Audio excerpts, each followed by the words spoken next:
We have a return guest, Jake Sullivan, our National Security Advisor, who will give some brief remarks, take some questions, and then we will do a briefing from there. That'll turn over to Jake.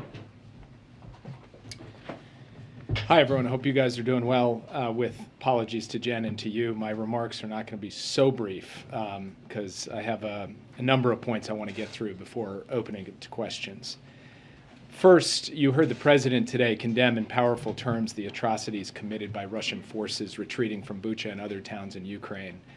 The images that we see are tragic, they're shocking, but unfortunately, they're not surprising. We released information even before Russia's invasion, showing that Russia would engage in acts of brutality against civilians, including targeted killings of dissidents and others they deemed a threat to their occupation. And as the horrific images that have emerged from Bucha have shown, that's exactly what they have done. We had already concluded that Russia committed war crimes in Ukraine, and the information from Bucha appears to show further evidence of war crimes. And as the president said, we will work with the world to ensure there is full accountability for these crimes. We are also working intensively with our European allies on further sanctions to raise the pressure and raise the cost on Putin and on Russia. Today, I'd like to take a step back and talk about where we are and where we think we are going. Russia launched its invasion of Ukraine more than a month ago. When Russia started this war, its initial aims were to seize the capital of Kyiv, replace the Zelensky government, and take control of much, if not all, of Ukraine. Russia believed that it could accomplish these objectives swiftly and efficiently. But Russia did not account for the strength of the Ukrainian military and the Ukrainian people, or the amount or effectiveness of military assistance provided by the United States and its allies and partners. The Ukrainian people, backed resolutely by the United States and other nations, have held firm. Kyiv and other cities still stand. The Ukrainian military has performed exceptionally well, and many Ukrainian civilians have joined local militias in addition to using nonviolent means to resist. Vladimir Putin also believed that the West would not hold together in support of Ukraine. Russia was surprised that President Biden and the United States were so effective in rallying the world to prepare for and respond to the invasion. And after President Biden reinforced and reinvigorated Western unity at a series of summits in Brussels just 11 days ago, the Russians have now realized that the West will not break. At this juncture, we believe that Russia is revising its war aims. Russia is repositioning its forces to concentrate its offensive operations in eastern and parts of southern Ukraine, rather than target most of the territory. All indications are that Russia will seek to surround and overwhelm Ukrainian forces in eastern Ukraine. We anticipate that Russian commanders are now executing their redeployment from northern Ukraine to the region around the Donbass in eastern Ukraine. Russian forces are already well on their way of retreating from Kyiv to Belarus, as Russia likely prepares to deploy dozens of additional battalion tactical groups, constituting tens of thousands of soldiers, to the front line in Ukraine's east. We assess Russia will focus on defeating Ukrainian forces in the broader Luhansk and Donetsk provinces, which encompasses significantly more territory than Russian proxies already controlled before the new invasion began in late February. Russia could then use any tactical successes it achieves to propagate a narrative of progress and mask or try to discount or downplay prior military failures. In order to protect any territory it seizes in the east, we expect that Russia could potentially extend its force projection and presence even deeper into Ukraine beyond Luhansk and Donetsk provinces. At least, that is their intention and their plan. In the south, we also expect that Russian military forces will do what they can to try to hold the city of Kherson, to enable their control of the water flow to Crimea, and try to block Mykolaiv so that Ukrainian forces cannot proceed to retake Kherson. In the north, Russia will likely keep pressure on Kharkiv. During this renewed ground offensive in eastern Ukraine, Moscow will likely continue to launch air and missile strikes across the rest of the country to cause military and economic damage, and frankly, to cause terror, including against cities like Kyiv, Odessa, Kharkiv, and Lviv. Russia's goal in the end is to weaken Ukraine as much as possible. Russia still has forces available to outnumber Ukraine's, and Russia is now concentrating its military power on fewer lines of attack. But this does not mean that Russia will succeed in the East. So far, Russia's military has struggled to achieve its war aims, while Ukraine's military has done an extraordinary and courageous job demonstrating its will to fight and putting its considerable capabilities to use.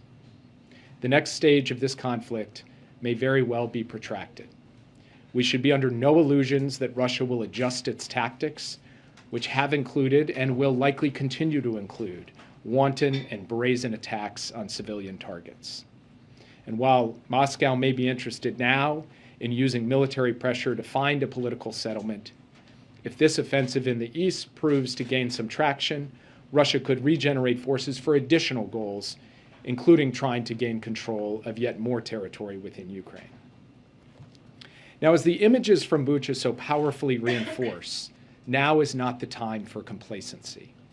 The Ukrainians are defending their homeland courageously, and the United States will continue to back them with military assistance, humanitarian aid, and economic support.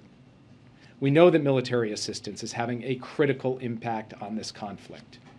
Ukrainians are effectively defending themselves with U.S.-produced air defense systems and anti-tank systems, such as Stingers and Javelins, as well as radar systems that give the Ukrainians early warning and target data, and multiple other forms of arms and munitions. The administration is working around the clock to fulfill Ukraine's main security assistance requests, delivering weapons from U.S. stocks where they are available, and facilitating the delivery of weapons by allies where allied systems better suit Ukraine's needs. This is happening at what the Pentagon has described at an unprecedented pace.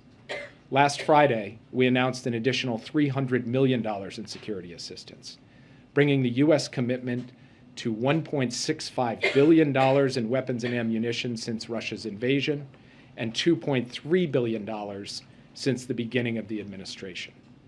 The latest package includes laser-guided rocket systems, Puma unmanned aerial systems, armored high-mobility multi-purpose wheeled vehicles, and more.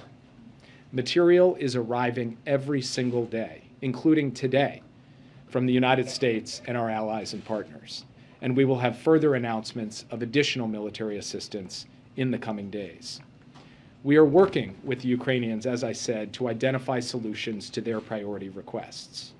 In some cases, that means sourcing systems from other countries because the U.S. either doesn't have the system or doesn't have a version that could effectively be integrated into the fight. Sorts of systems like this include longer-range anti-aircraft systems, artillery systems, and coastal defense systems. So let's take coastal defense systems as an example. President Biden went to Brussels to talk to key allies 11 days ago about how to get coastal defense systems to Ukraine because there is not, at the moment, a good U.S. option. Last week, the UK announced at the close of its donor conference that coastal defense systems would be provided to the Ukrainians. It is a good example how, working with allies and partners, we are successfully responding to Ukraine's requests. We expect additional new capabilities to be delivered in the near future. We can't always advertise what is being delivered out of deference to our allies and partners or for operational sensitivities, but we are moving with speed and efficiency to deliver. Let me close with this. Even as Russia acknowledges the failure of its initial plans and shifts its goals, three elements of this war remain constant. First, Russia will continue to use its military to try to conquer and occupy sovereign Ukrainian territory. Second, the Ukrainian military and people will continue to effectively and bravely defend their homeland. And third, the United States will stand by them for as long as it takes.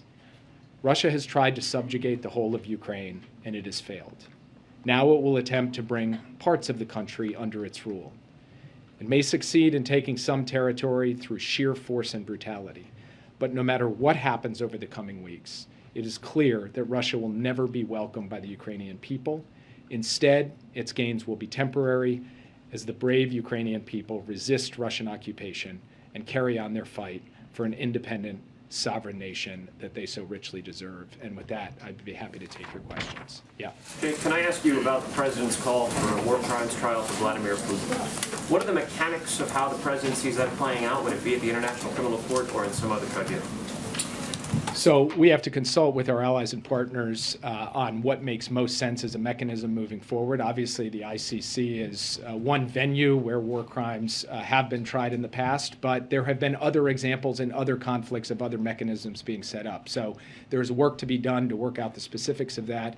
And between now and then, every day, what we are focused on is continuing to apply pressure to the Russian economy and provide weapons to the Ukrainian people to be able to defend themselves. Sorry, forgive me. Other forums for this might include something that the UN Security Council might adopt. Is that what you're suggesting, that you would go to the Security Council? Well, obviously, with Russia as a permanent member of the UN Security Council, it would be difficult to imagine that they would not attempt to exercise their veto to block something. But there have been creative solutions to the question of accountability in the past, and I'm not going to prejudge what solution would be applied here or what forum or venue would be applied here. What I will say is what the president said this morning. There has to be accountability for these war crimes. That accountability has to be felt at every level of the Russian system, and the United States will work with the international community to ensure that accountability is applied at the appropriate time. Yes. The president was careful to say he does not see this as genocide. Many Ukrainians believe that it is because their nation, their people are being attacked. Where is the line in your view, and how have you counseled the president between genocide and war crimes? So this is something we, of course, continue to monitor every day. Based on what we have seen so far, we have seen atrocities, we have seen war crimes, we have not yet seen a level of systematic deprivation of life of the Ukrainian people to rise to the level of genocide. But again, that's something we will continue to monitor. There is not a mechanical formula for this. There is a process that we have run just recently at the State Department to ultimately determine that the mass killing of Rohingya in Burma constituted genocide. That was a lengthy process based on an amassing of evidence over a considerable period of time and involving, frankly, mass death, the mass incarceration of a significant portion of the Rohingya population. And we will look to a series of indicators along those lines to ultimately make a determination in Ukraine. But as the president said today, we have not arrived at that conclusion yet. Yes. Thanks. I just have 3 quick questions. When you say the next stage will be protracted, do you mean years? I mean, Russia has been in Crimea and Donbass since 2014. What's protracted? So we can't predict, but I would just say that so far this conflict has lasted a little more than 5 weeks. And yet, in that time, we've seen an enormous amount of killing and death, and also an enormous amount of bravery and success on the part of the Ukrainian forces. What I'm saying when I say protracted is that it may not be just a matter of a few more weeks before all is said and done. That first, quote-unquote, phase of the conflict, of the Russians have put it, was measured in weeks. This next phase could be measured in months or longer. In the beginning, the consensus seemed to be Russia was unstoppable. We just had to make the price as high as possible for them. Then new thinking is maybe Ukraine can actually win. Do you agree with that, and what would winning look like? So we believe that our job is to support the Ukrainians. They will set the military objectives. They will set the objectives at the bargaining table. And I'm quite certain they are going to set those objectives at success. And we are going to give them every tool we can to help them achieve that success. But we are not going to define the outcome of this for the Ukrainians. That is up for them to define and us to support them in. That's what we're going to do. And we do have confidence in the bravery, skill, and capacity of the Ukrainian armed forces and the resilience of the Ukrainian people. One quick thing on chemical weapons. The president and other allies have promised consequences without saying what they would be. Last time Russia used chemical weapons, there were sanctions, but not very stiff ones. Are you ready to define consequences? So I'm going to say the same thing I've said from this podium that the president has said from a podium down the hall in this same building, which is that Russia will pay a severe price. We have communicated to them directly. We have coordinated with our allies and partners, and I'm not going to go further in terms of the specifics here today. Yeah. The administration initially did not call this war crimes, and eventually they did after what they saw on the ground. Do you think that's going to be the case with calling it a genocide? Well, so first, it's not just that we sit around and debate terms and then ultimately decide to apply a term based against static circumstances. We watch as things unfold. We gather evidence. We continue to develop facts. And as we gathered evidence and as we got the facts together, we ultimately came to the conclusion that war crimes were committed. And in fact, I would say on this front, President Biden was a leader. He went out and said, Putin is a war criminal. And many of you raised your eyebrows at that. Many people out in the public raised their eyebrows at that. And now you see the scenes coming out of Bucha today. And so he's not going to hesitate to call a spade, to call it like he sees it, and neither is the U.S. government. So as the facts develop, could we see ourselves reaching a different conclusion on that question? Of course we could, but it's going to be based on evidence and facts as we gather it along the way. And two more quick ones for you. On the sanctions that the president was talking about today, should we expect those this week, or what's the timing? You can expect further sanctions announcements this week, and we are coordinating with our allies and partners on what the exact parameters of that will be. But yes, this week we will have additional economic pressure elements to announce. Thank you. And my last question quickly, you keep using the word retreat instead of reposition. How much is that in part due to the spring conditions, the muddy conditions that are on the ground in Ukraine?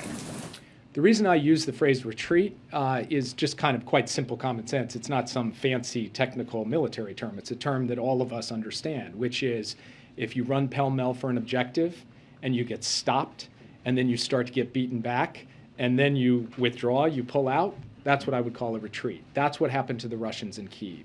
They attacked Kyiv, they failed, they started to get beaten backwards by the Ukrainian military, and they ultimately retreated back across the border into Belarus. Now, with those forces, as I said in my opening comments, they are not intending to stand pat. They are going to reposition those forces to go after a different objective, a scaled-down objective, but nonetheless a dangerous and disturbing objective, which is to conquer and occupy territory in eastern Ukraine. And now it's our job to help the Ukrainian people have the tools they need to be able to stymie that objective. That is what we're intent on doing at this stage. Thank you. I know you're not willing to call it a genocide, but does the U.S. government have information that you can that you can use to independently corroborate Ukraine's allegations about atrocities in Bucha? So we have obviously got access to a lot of the information that you all have. We also have information that the Ukrainians have provided us directly, and we will also work with fact finders, independent fact finders as we go forward to get to a level of documentation that allows us to help build very strong dossiers of evidence for war crimes prosecutions, and that is what we intend to do.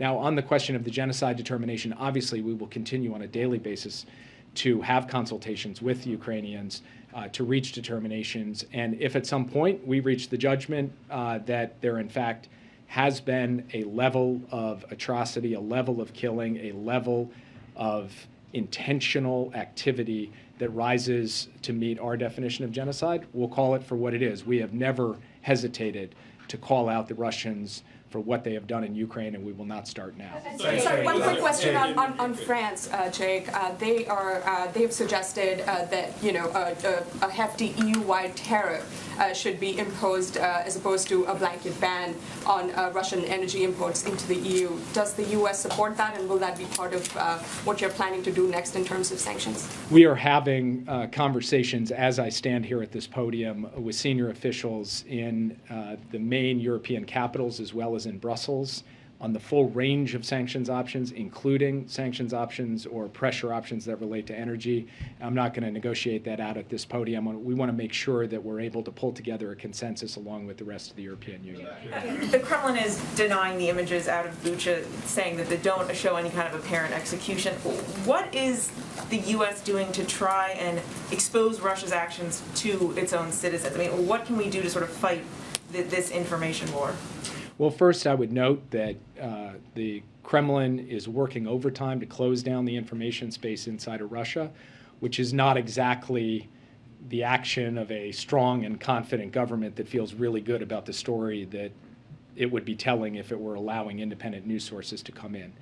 Second, we are, of course, supporting through a variety of means the provision of information about these atrocities and about the entire effort by the Russians to unjustly and unlawfully invade a sovereign neighboring country, not just to the Russian people, but to people everywhere, we will continue to do that.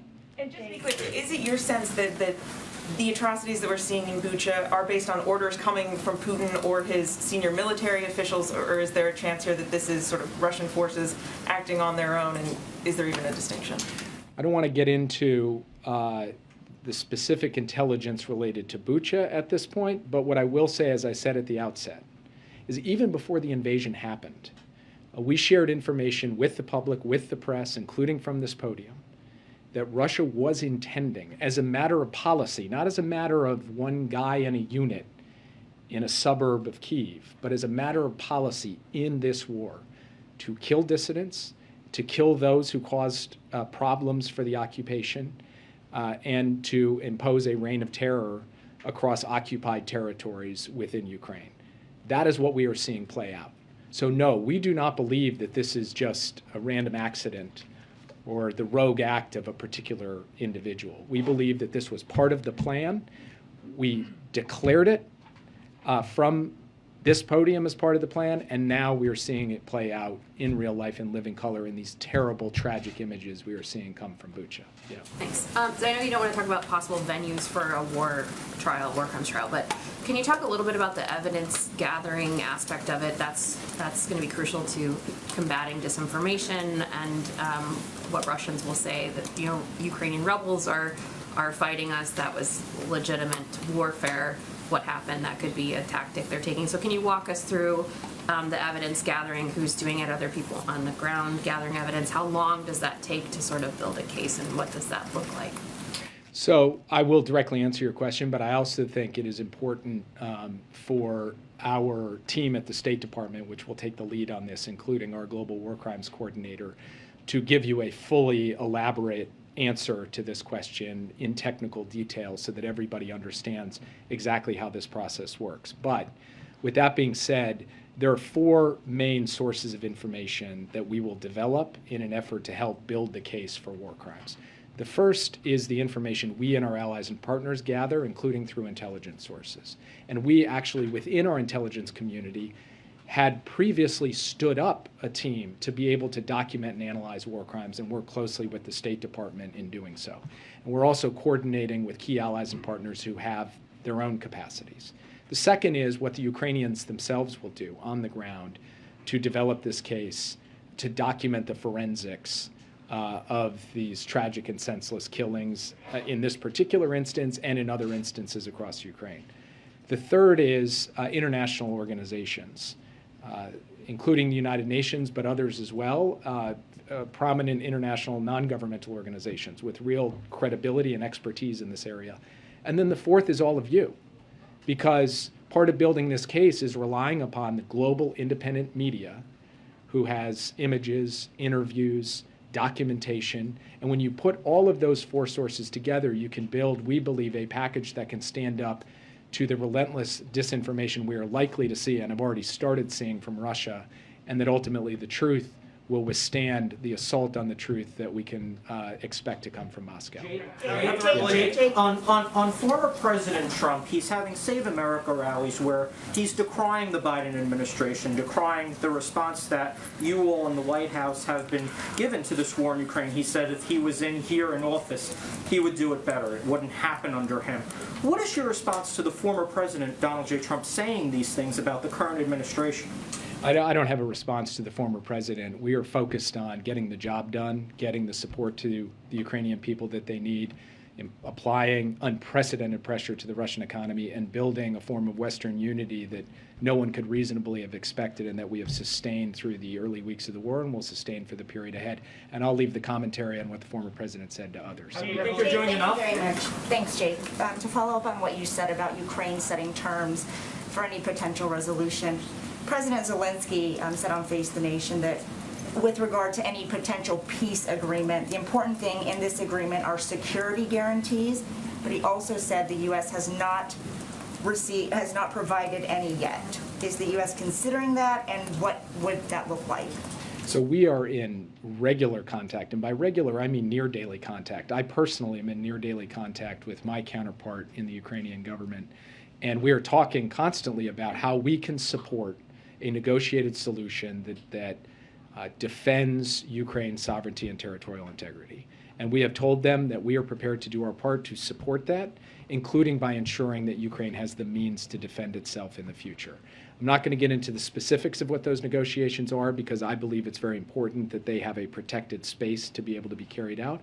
But you can rest assured that the United States is actively working in consultation with Ukrainians to support their efforts at the peace table. And then a question on the sanctions. You just said that you're under no illusions that Russia will adjust its target. So what function will an additional sanctions package have when you announce it? So I would say two things about the sanctions. One is that sanctions are intended to impose costs so that Russia cannot carry on these grotesque acts without paying a severe price for it. The other is to have an effect on Russia's behavior over time. But as President Biden has made clear repeatedly, we don't expect that that shift in behavior will be caused by sanctions overnight or in a week. It will take time to grind down the elements of Russian power within the Russian economy, to hit their industrial base hard, to hit the sources of revenue that have propped up this war and have propped up the kleptocracy in Russia. That's going to take some time to play out. But there's no better time than now to be working at that so that the costs end up setting in and that ends up sharpening Russia's choices. So sanctions are not alone going to solve any of these problems, but they are a critical tool in ultimately producing a better outcome to this conflict than it would otherwise be produced. Have the revelations about Bucha prompted the administration and its allies to reconsider what kind of military assistance they provide to Ukraine? Are tanks now part of potential transfers that could be provided to the Ukrainian military? So I'm not going to get into certain specific systems because, as I said at the outset, there are operational sensitivities and the sensitivities of our allies and partners for why we wouldn't speak about a particular capability like tanks. But I will say this. Even before Bucha, the United States was working with Ukrainians on every item on its priority list and how we could go ahead and ensure that that could be provided to them. The only capability that we have discussed with them where there has been a difference in perspective that has been played out in living color in this podium many times over has been the question of direct facilitation from a U.S. airbase in Germany into contested airspace over Ukraine of MiG-29s.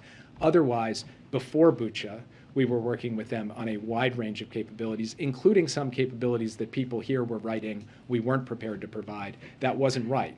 Now, it's hard for me to correct the record in every case because for very good reasons, some of these systems we cannot advertise. We cannot talk to you all about.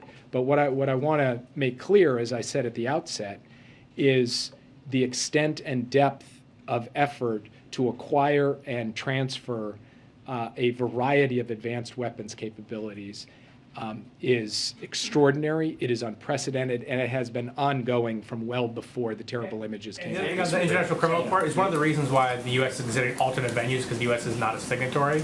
And does that undercut the U.S. push to hold Putin accountable with a war crimes trial of some kind when the U.S. is not a signatory to the International Criminal Court? The U.S. has in the past been able to collaborate with the International Criminal Court in other contexts, but despite not being a signatory. But there's a variety of reasons one might consider alternative venues as well beyond the specific relationship between the U.S. and the ICC. Most importantly, this is not a decision the United States is going to make by itself. We're not going to make the call out of Washington for the appropriate venue for accountability. That is going to be done in consultation with allies and with partners around the world, and I don't want to prejudge those conversations. They're ongoing. And what I can communicate is the very real, sustained, and committed proposition that the United States has that we are going to ensure that there is accountability. Yeah, I'll just take one more. Yeah. The U.S. had rejected Poland's plan for a peacekeeping force to protect civilians. Is that something that's being reconsidered given what we've seen of these atrocities? And is there any talk among the allies to do some sort of force to help protect the civilian population? So I don't quite accept the premise of the question. There have been various peacekeeping proposals floated. None of them have ever been given full shape or been kind of formally put forward and suggested should actually be implemented. And so we continue to consult with our allies and partners, including Poland, on what makes sense going forward. We have not yet seen a proposal that actually has been fleshed out that could be operationalized. The one thing that the United States has made clear throughout this is that it is not our intention to send U.S. soldiers to fight Russian soldiers in Ukraine. But in terms of the supply of capabilities, in terms of other steps to support the Ukrainians, and to do our best to protect civilians in Ukraine, we continue to look at every possible option, including in consultation with our partners on that. I'll leave it there. Thank you, guys. Thank you, Jake, so much for joining us. Thank you. Come again, please. He will, I'm sure. He's probably our most frequent guest. I don't know if you get, I probably owe him something for that.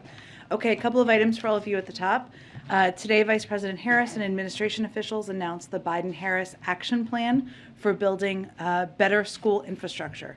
By leveraging funds from the Bipartisan Infrastructure Law and the American Rescue Plan, this action plan will activate the entire federal government to support students' health and learning, from upgraded HVAC systems to electric school buses, from on-site solar energy installations to safe routes to school. Also wanted to note, in light of the President's event on trucking, a couple of details or facts for all of you.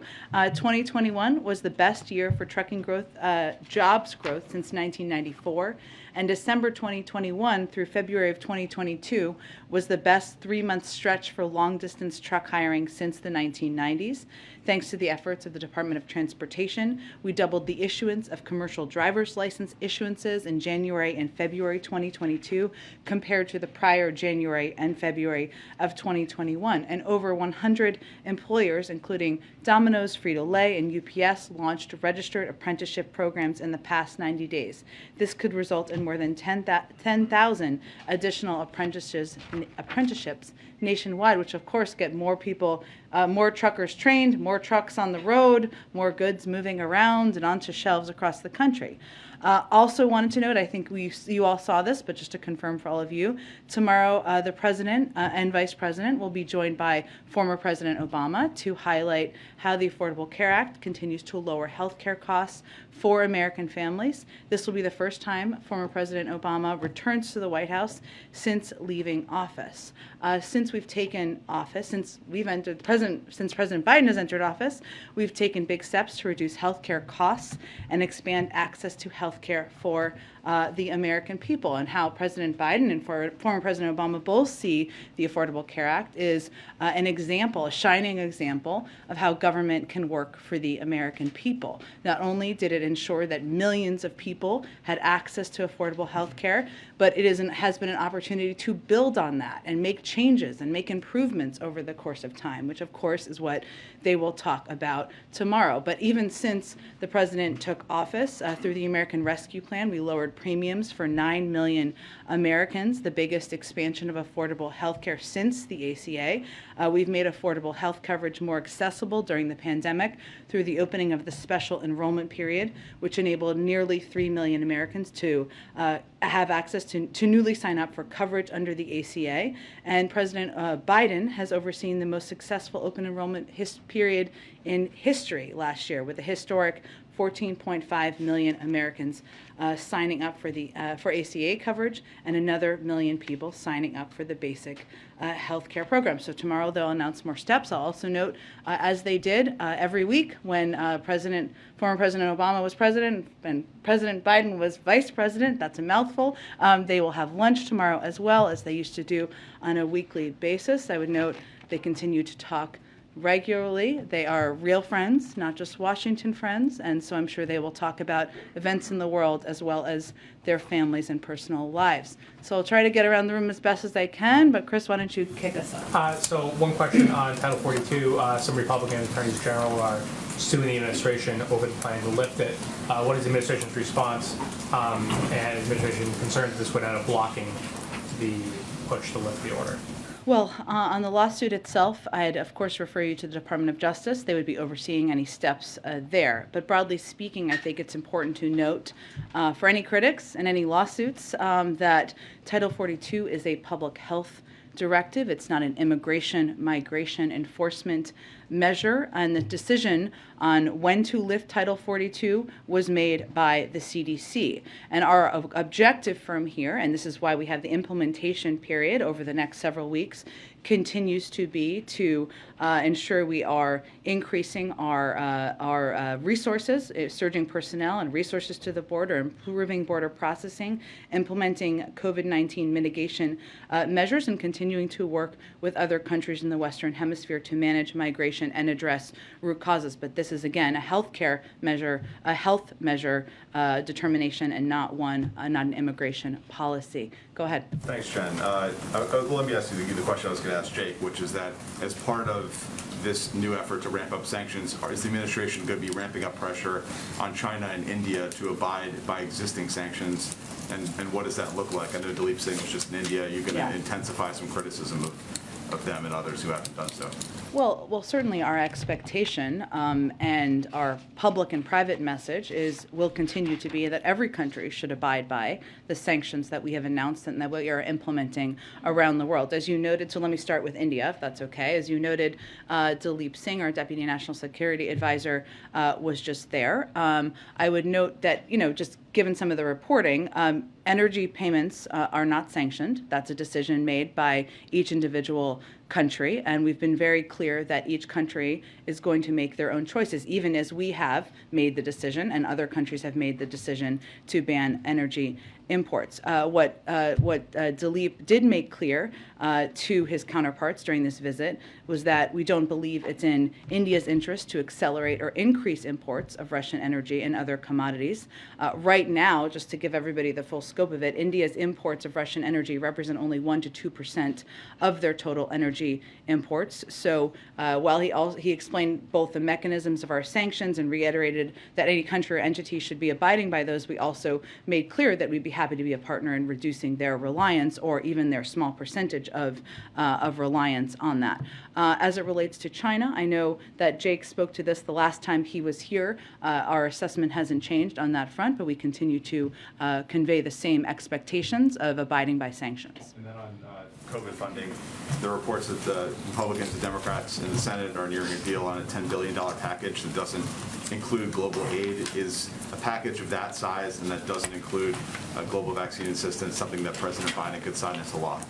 Well, let me first say that we are encouraged by the strong progress that Congress is making in finalizing a deal, not yet final, but finalizing a deal to fund some of our most very urgent COVID response needs. I would remind everyone that what we had requested was $22.5 billion, not $10 billion, in order to achieve a number of objectives, including securing enough booster shots for the general population, purchasing more monoclonal antibodies and Evusheld for the immunocompromised, maintaining our testing capacity, getting shots in arms abroad, to go to your question, and funding for variant-specific vaccines if needed. So this does not, will obviously not meet all of those needs, dire needs in this country, and certainly our objective would continue to press for funding for international support for ensuring we continue to be the arsenal of vaccines in the world, regardless of what this final package looks like. I'd note that the reason that's so important is not just because of the need to have vaccine doses. It's because we need to, there are countries around the world who are refusing our vaccine doses because they don't have the mechanisms, the know-how, and the capacity to be able to distribute those doses. So that funding that we've been requesting, we'll continue to press for, would be accounting for that as well. Can I note one more last thing? Sorry, I've got a lot on this. I would also note that as you're watching Congress and the Senate, there are a wide number of Republicans who have called for funding for and called for ensuring that we continue to be the arsenal of vaccine distribution around the world. They don't use that exact phrase, but basically that's the basics, including Senator Graham, who said, I support the effort just in June of last year of the Biden administration to donate vaccines to at-risk populations throughout the world. Senator Portman said that he is pleased that legislation, this is last summer, that has passed, that the committee at the time would help ensure that domestic supply is part of our, what we're doing in domestic supply, access to domestic supply is part of our global vaccination strategy. Senator McConnell said it would be terribly unfortunate if a supplemental COVID-19 funding package did not include international vaccines. So I'm not going to prejudge where all they will all be on this or future legislation. I would just note that if we want to continue to be providing to the world, we need money, and that's a case we will continue to make. Go ahead. Ukraine's prosecutor general just suggested that there's more gruesome evidence of the aftermath of Russia's occupation around Kyiv, saying that the worst situation may in fact be in Borodanka. I apologize if I don't pronounce that correctly, but do you have a sense of how widespread this may be in the Kyiv region? I mean, I know Jake just said that you're going to continue to see these kinds of brazen attacks, but what more can you tell us about some of these other areas that we may be hearing about? I don't have a new or additional assessment. This is something we will continue to gather information on, and Jake obviously outlined the number of ways we will do that, both by intel gathering, working with our partners and allies around the world. But I would also note, Mary, to go back to your earlier question, that the fact that we're seeing these horrific images from Bucha around the now around the world, thanks to all of your broadcasts and many global broadcasters. I mean, we have access. There's access to this area. There's not access to a lot of the areas around Mariupol and other areas of Ukraine where we have not even begun to see the impact of the atrocities and the impact of what, as Jake said, President Putin and the Russians made clear they were intending to do from the outset of the war. So while I don't have additional assessment, I would just note that we should brace ourselves for what we may see as we gain greater access and learn more about what atrocities they've implemented. Go ahead. Thank you. The U.S. ambassador to the UN says that tomorrow she's going to go to New York and seek Russia's suspension from the Human Rights Council. Is that the direction of the president? Yes. The president does not believe. He believes it's ludicrous for Russia to be a member of the Human Rights Council. And certainly the ambassador spoke to this today, and while she was on her overseas trip, and she will continue to make the case in her role when she returns to New York. Why not seek to permanently expel them? From the Human Rights Council? I would point you to our UN ambassador on what specific steps, but obviously removing them would be the next appropriate step in the process. Go ahead. Thank you, Jen. So President Biden is talking about putting Putin on a wartime trial. Does he expect Putin to turn himself in to stand trial, or does he think somebody's going to have to go into Russia and arrest him? Well, without getting into the mechanisms, which I know were the good questions everybody was asking our national security advisor, there is precedent in the past of how this process can work. We're not going to prejudge what the process would work or what steps would be taken through an international legal process. So that's not quite where we're at right now, Peter, and I can't give you a sense of the mechanisms of if convicted, what would happen. Okay, a question about college sports. In some places like the Ivy League now, there are biological males competing against women. Does the White House think that is fair? Well, I would note that we're not the governing body for the NCAA or any other system out there that I believe you're probably referring to the case over in swimming in the NCAA. We understand how important sports are to student athletes across the country, but the NCAA obviously puts these policies in place. What I would say, Peter, if we look at this broadly, is that we celebrated International Transgender Day of Visibility last week with a slate of new actions to ensure we are continuing we continue to protect the dignity and identity of all Americans. And at a moment where we're looking at and we're seeing increased mental health issues related to young people, especially LGBTQ plus young people, we're providing additional funding and resources to address this issue. And we hope all leaders can focus on those important issues and the impact on many of these young people who are impacted across the country. And then one about this new law in Florida. At what age does the White House think that students should be taught about sexual orientation and gender identity? Well, I would say, first of all, Peter, we have spoken to the Don't Say Gay bill in the past, I believe is what you're referring to, and made clear that as we look at this law, what we think it's a reflection of is politicians in Florida propagating misinformed, hateful policies that do absolutely nothing to address the real issues. The Department of Education is well positioned and ready to evaluate what to do next, and its implementation, whether this implementation violates federal civil rights law. But I would note that parents across the country are looking to national, state, and district leaders to support our nation's students, to ensure that kids are treated equally in schools, and that is certainly not, this is not a reflection of that. And so just the last one, so if you guys oppose this law that bans classroom instruction about sexual orientation and gender identity in K through 3, does the White House support that kind of classroom instruction before kindergarten? Do you have examples of schools in Florida that are teaching kindergarteners about sex education? I'm just asking for the president's Well, I think opinion. I think that's a relevant question, because I think this is a politically charged, harsh law that is putting parents and LGBTQ+ kids in a very difficult, heartbreaking circumstance. And so I actually think that's a pretty relevant question. Go ahead. On the Ukraine atrocities, Jake referenced some of the images that all our news organizations have been gathering.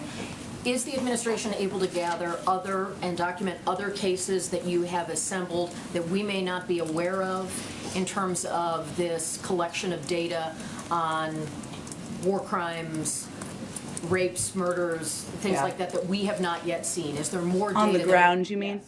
So I'm sure you've seen, Kelly, that the EU announced their intention to send a team there, which obviously hasn't happened yet, but that was an announcement made earlier today. Certainly through intel gathering, we likely do have access to different types of information. We've declassified a range of information over the course of time, which I would expect we continue to do. We will continue to do. Right now, I can't give you an assessment of what we may know that you don't know, but I would just say and reiterate what Jake said, which is we're going to use every tool at our disposal we can. Some of that is through intel channels. Some of that is, of course, working with our counterparts around the world to gather as much data and information as we can. It is difficult to go back to an earlier question, given that we need access, or even our European friends and partners need access to gather, but it is vital, it is important, and we are going to do everything we can to support those efforts from here. And if the Russians are able to take some territory in the east and have greater stability of their control there, would it ever be the U.S. position that that could be a stable outcome, or is maintaining the current map of Ukrainian sovereignty what the West would want? Sure. Well, it's going to be up to the Ukrainians and Ukrainian leaders to determine what the diplomatic path forward looks like here, what discussions, what negotiations they are comfortable with. What our objective is, and what tool we feel we can most be effective at, I should say, is supporting them and strengthening their hand in these negotiations. And that includes not just the economic support, the military support. I would note over the course of the last couple of days, the Department of Defense announced an additional package beyond what was announced just a few weeks ago. So we're going to continue to do that. But in terms of the negotiations and what they would be comfortable with, we're here to support them, and we're not going to predetermine that. Go ahead. Thanks, Jen. Just last week, you said that the U.S. is sending a protective gear to Ukraine to help shield Ukrainians from chemical weapons use. Have those deliveries been made, or have they started? Is there any timeline specifically for those deliveries? Because Jake did mention that deliveries have started. Sure. I can check for you a status of that. We try to do it in an expedited manner, and we still have means of getting equipment, of a range of equipment, to people who need it on the ground, and I can check if that equipment has been delivered or is in process, I guess you're asking. Yeah. And I have a quick question on Elon Musk and him picking up a 9% stake in Twitter, which makes him the largest shareholder in the company. Obviously, the White House uses Twitter quite extensively, and Musk has been very critical of President Biden. I'm wondering if there is perhaps any recalibration of the use of the platform, or to what extent the White House is using Twitter going forward. That's a decision of a private sector leader. I don't have any specific comment on it, but I expect we will continue to use Twitter, as you all will as well, I would expect. Go ahead. Thanks, Jen. I was wondering if you could elaborate a little bit more on President Biden and former President Obama and their relationship, and how often and how they communicate. And you had mentioned that they are real friends and not just Washington friends. But given that they only live a few miles apart, why is this the first time that the former president has been invited to the White House? Well, I would say first, I have known them both for some time, and I watched their friendship grow over the course of the period of time when the president was vice president and when the former president was president. And why I noted that at the top is because I think people who didn't have the seat I had may just think that it's like inviting any former president to the White House, and it certainly is not that. They talk on the phone.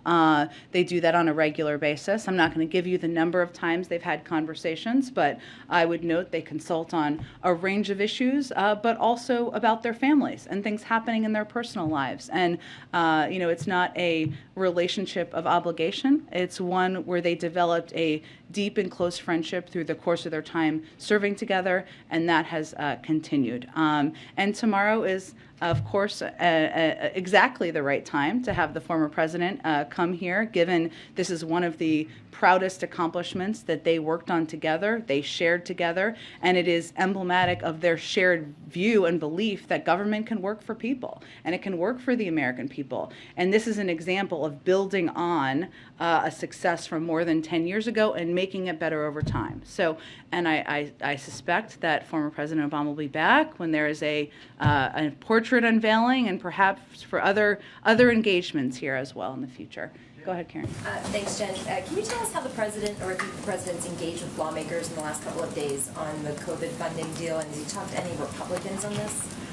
I'm not going to give you an outline or a detail of people he's spoken to. I will note that it's rare that I am in the Oval Office on any given day where he doesn't just pick up the phone and call a member of Congress, often a Republican, at least when I'm in there, to talk to them about a range of priorities. This is clearly a huge focus for the president because of the dire need we have at this moment to get this funding through, and the fact that we are already at a point where we have had to halt, delay a range of programs and purchases that we feel are imperative. I would note that on the global side, we already need to stop plans to expand the global vaccination initiative to more countries.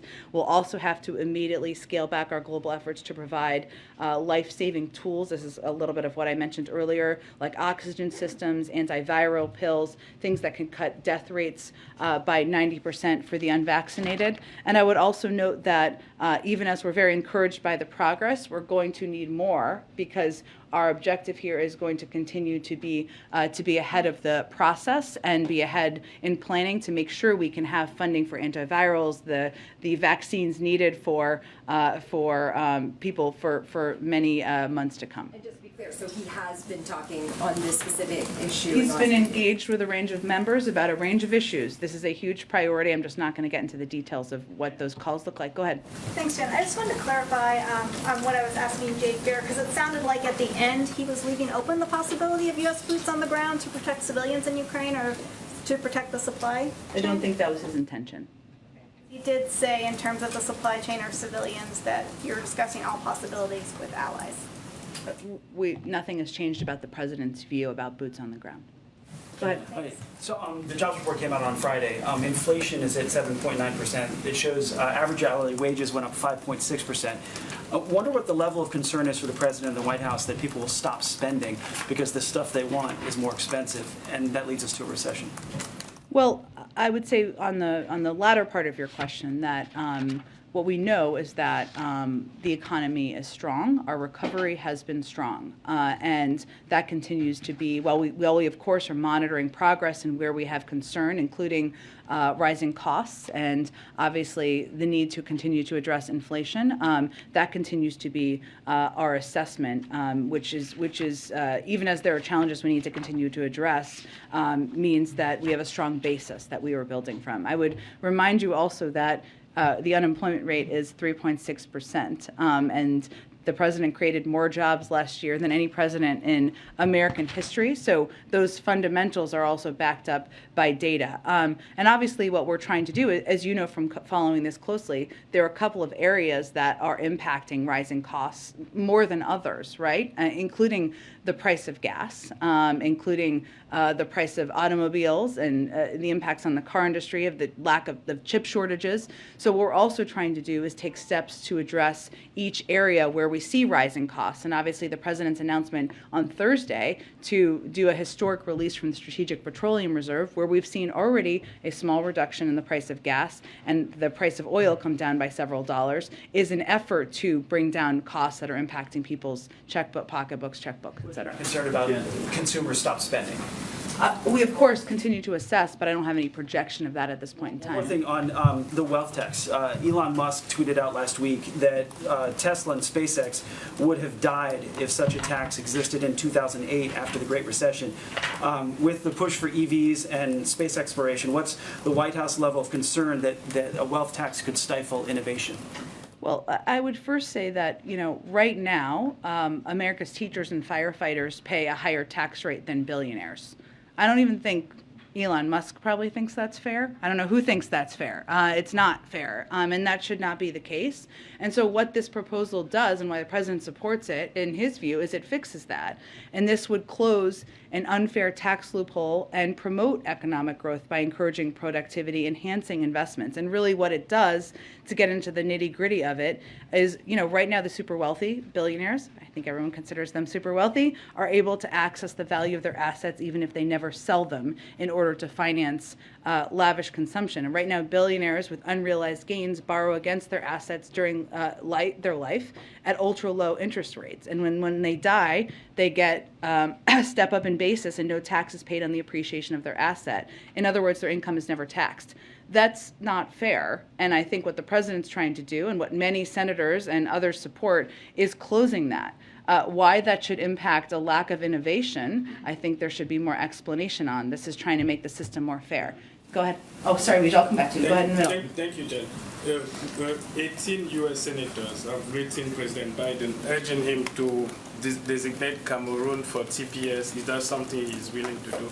That's an assessment is made by a process led by the Department of Homeland Security, so I don't have any prediction of that at this point in time. And then on his approval rating, when he came into office last year, he was around 60% and even more, and now he's around 40% and sometimes less. Who does he blame now? Putin, Trump, or you? The communication team. Oh, does he blame me? Oh, I don't know. I hope not. Look, I think that the president recognizes that the country is still grappling with a number of challenges that impact people in their everyday lives, whether that is a continuing fight with a pandemic that has been going on for several years, or the fact that costs are going up. Some of those are a result of the actions of President Putin, yes, as it relates to gas prices, but others are related to impacts of COVID-19 and impacts on the supply chain. So what our focus is, and his focus continues to be on solutions to address these challenges and keeping our heads down and trying to continue to deliver for the American people. Go ahead, Weijia. Jen, shifting to Russian billionaires, because today the DOJ announced the seizure of that huge $90 billion yacht. Is there any evidence that zoning in on Putin's close allies in this way, seizing their assets, is having an impact on his calculations?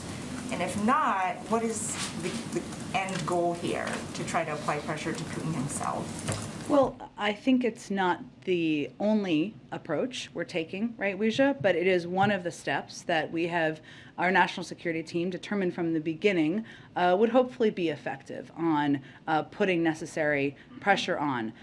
That includes significant consequences we have implemented on the Russian economy, but it also includes going after people who are in the inner circle and are close where their actions have warranted that, including Russian oligarchs. But it is not our expectation is not that one component is going to lead to a direct change. These are just a range of pressure points, and we're going to use all of them that we possibly can.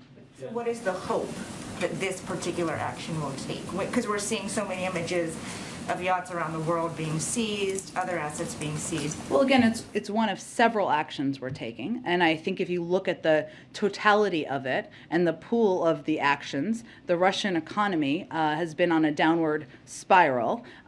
There are businesses, private sector businesses around the world have pulled their business and their investments out of Russia. They are isolated from the world. The oligarchs are isolated from the world. All of these are meant to be consequences and meant to, of course, impact the calculation over the longer term. Just one quick one on the president's announcement last week about the strategic supply of oil. Yep. So, the crude prices came down. We saw that almost right away. But how long do you expect that Band-Aid will hold if OPEC does not also agree to ramp up production, which it has not so far? Well, here's how you should look at it. It was intentionally done as 1 million barrels a day over the course of 6 months because we knew there needed to be kind of a gap filled for that period of time, where our expectation and hope is that there could be greater production by the oil companies over that course of time. There are also steps, as you've seen, this is a coordinated release around the world, and there was an announcement last Friday about that as well, by other countries to help fill the gap that we see from Russia and from the fact that their oil is not contributing as much as it had historically onto the global marketplace. And obviously, oil prices are global. I mean, it's a global marketplace. So we're already seeing, as you said, a reduction, but this is meant to be a 6-month effort to kind of bridge the gap in many ways for that period of time and ramp up production in a range of ways. Yes, you referenced OPEC Plus, but also other countries last Friday announced their plans and their intentions to release more oil to help meet the supply needs on the market. That's what we're intending to do here, and we're going to continue to look at many ways to achieve that objective. Go ahead. Iran over the weekend said that a deal was close. We heard something different from U.S. officials only days before that. So what is the current assessment of that deal? Well, our assessment is that the onus for concluding this deal is squarely on Iran. Together with our European allies, the United States has negotiated the roadmap for a mutual return to compliance through the Vienna talks. The President will re-enter the deal if it's in our national security interests, and both ourselves and our allies are prepared to conclude a strong agreement if Iran is prepared to do the same. What we've seen, however, is that Iran has raised a number of issues that have nothing to do with the mutual compliance under the nuclear deal, and that is where our focus and our objective is. So we would encourage Iran to focus on the deal negotiated in Vienna rather than seeking to open issues outside the Vienna context or casting blame, of course, on others for a pause in the talks. Is the White House making any push this week, last-minute push, to get another Republican or two to support Judge Jackson? And secondly, if you could reflect on what Senator Graham said about if Republicans were in control, that she wouldn't even get a hearing. Let me say on the first part that our view continues to be that Judge Jackson's credentials, her record, warrant bipartisan support. We've seen some of that to date, but certainly we're going to continue to work the phones up until the last moment here, but I can't make a prediction for you on what the end result of that will be. I would say on Senator Graham's comments, I think the best questions are probably posed to Senator Graham. I would remind you all that he has previously voted for Judge Jackson when her record and her credentials were exactly the same as they are today. So it seems like there's more questions that could be posed to him. Go ahead. As a follow-up on the Supreme Court confirmation hearing, Republicans have said that they wanted to, this would be a respectful and fair process, and it's been very contentious. Given Senator Graham's comments, what do you think is the nature of the Supreme Court as we look ahead for future, not just this Supreme Court nominee, but for future nominations, given the contentious comments from Senator Graham? Look, I think that our view continues to be that qualified nominees, those who meet every objective bar of qualification, of background, should be considered and treated with fairness as they go through the process. That's how President Biden is going to continue to operate, and that's how we would expect every member of the Senate to continue to operate. So obviously his comments are disappointing, but our focus needs to continue to be on supporting Judge Jackson and her path to the Supreme Court. Go ahead. Thanks, Jen. I wanted to ask two questions, one about refugees and one about the Supreme Court. Sure. On refugees, the 100,000 number that the president put out when you all were in Europe. Yeah. Can you talk about how you arrived at that number and at what preparations are being made at this point to accept those refugees? I haven't seen the State Department really put out a lot of detail yet. Yeah, I expect we'll have more soon, and I think the understandable questions are kind of the prioritization and how the process will work and what the models will be. All very good questions, and we're just working through the final pieces of the policy process at this point in time. In terms of the number, it doesn't mean we will reach that number. As you know, while there have been a startling number of refugees, individuals who have been kicked out of their homes because of the Russian invasion of Ukraine. The vast majority of them want to stay in neighboring countries, and that continues to be our expectation. But this is just an effort for us to play a role beyond the historic amount of humanitarian assistance and support we're providing to neighboring countries to ensure that we can find a pathway for those who want to come to the United States to come here too. But we're still finalizing the policy details, and hopefully we'll have more soon on that for you. I wanted to ask one more on the Supreme Court. Yep. President Biden was asked last week about Justice Clarence Thomas. I believe he said something, or he said it was up to the Justice Department or the January 6th committee on whether Justice Clarence Thomas would recuse himself from any of those cases, those being the January 6th cases. Judicial ethics mean that the Supreme Court justice generally makes his own decision on recusals. Does the president still agree with the view of the Justice Department or January 6th committee should decide? Has he taken a position at this point on whether Justice Thomas should recuse himself? That's a decision up to the Supreme Court. We don't have an additional position from here. Go ahead. They were friends from the time they were on Foreign Relations Committee together. So in terms of Japan has the largest number of U.S. troops, is there some way that they could be involved as a country that also went through war with this current situation in Russia? And do you know if they've been included in some of these discussions going forward? I know that that they have been included in a part of the conversations, including during President Biden's recent trip to Europe, and that our partnership and friendship with Japan continues as we discuss how to help support Ukraine through the invasion, Russia's invasion. Go ahead. Okay, we have one or two more here. Go ahead. Amid the Ukraine crisis, we know United States and Russia are still working together on Afghanistan issues. Actually, last Thursday, March 31st, there's a meeting in China with the U.S., China, and Russia delegations over this issue.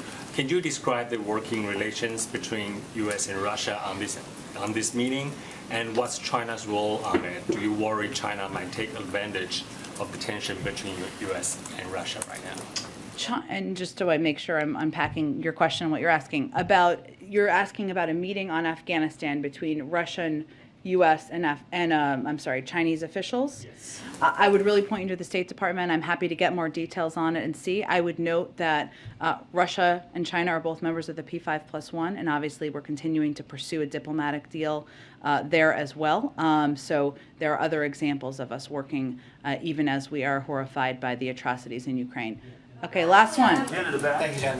Moments ago, you said that it was ludicrous that Russia would be allowed to sit on the UN Human Rights Council. I'm wondering if the president wants to see China remain on that Human Rights Council as well, given that his administration has already made a determination that China's engaged in genocide against the Uyghur people. Well, our focus right now on the international stage on this question is on Russia, given the invasion of Ukraine and given what we're seeing, the photos from Bucha, others that we may see in the future.